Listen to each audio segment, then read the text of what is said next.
Amerikanac iz Illinoisa. 10 godina je radio kao menadžer prodaje automobila, a na ovom stresnom poslu zarađivao je i po $4.000.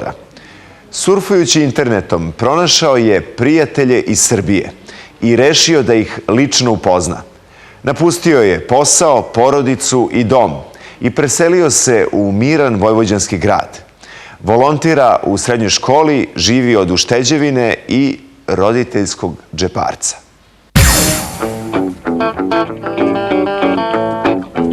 On je avanturista koji voli da istražuje. Hey guys, how are you? Upoznao je različite kulture i narode. Voli bejzbol i društvene mreže preko kojih je stekao mnogo prijatelja iz Srbije. Prvi put ih je posetio prošle godine, ali se letos vratio sa željom da u Srbiji i ostane. Njegova privremena adresa je Zrenjanin. Charles Carter je Amerikanac iz Banata.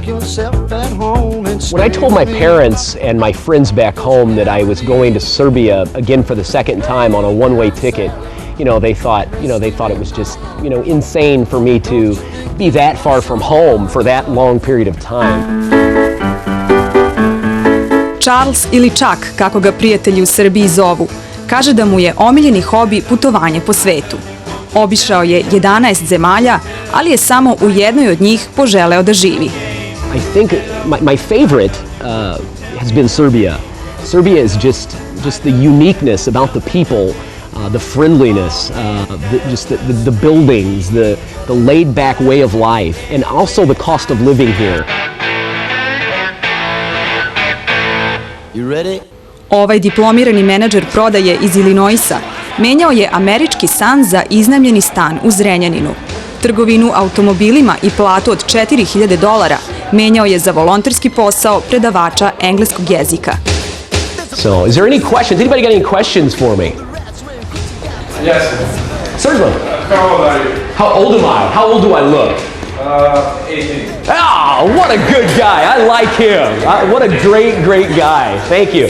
I'm actually 34 years old, so.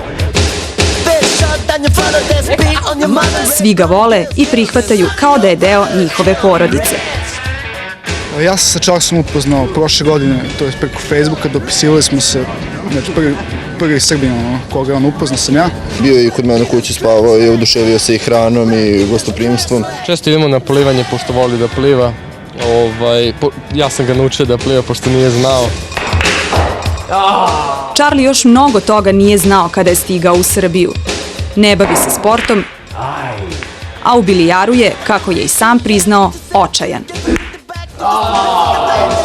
I još jednu stvar nikada nije naučio, da kuva. Zato smo ga stavili na test. Oh, fantastic. I got everything I need. I got 2 cups, I got some sugar and some coffee. I'm going to learn to make Serbian coffee. I can't wait. I'm excited.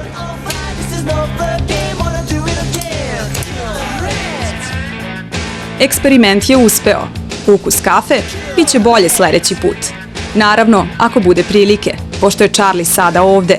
Ali kada ušteđevine iz Amerike ponestane ili kada roditelji prestanu da finansiraju njegove hirove, ko zna, možda će odlučiti da opet ceo svoj život i uspomene iz Srbije spakuje u veliku putnu torbu i krene u novu avanturu. Ljudi se u Srbiji na razne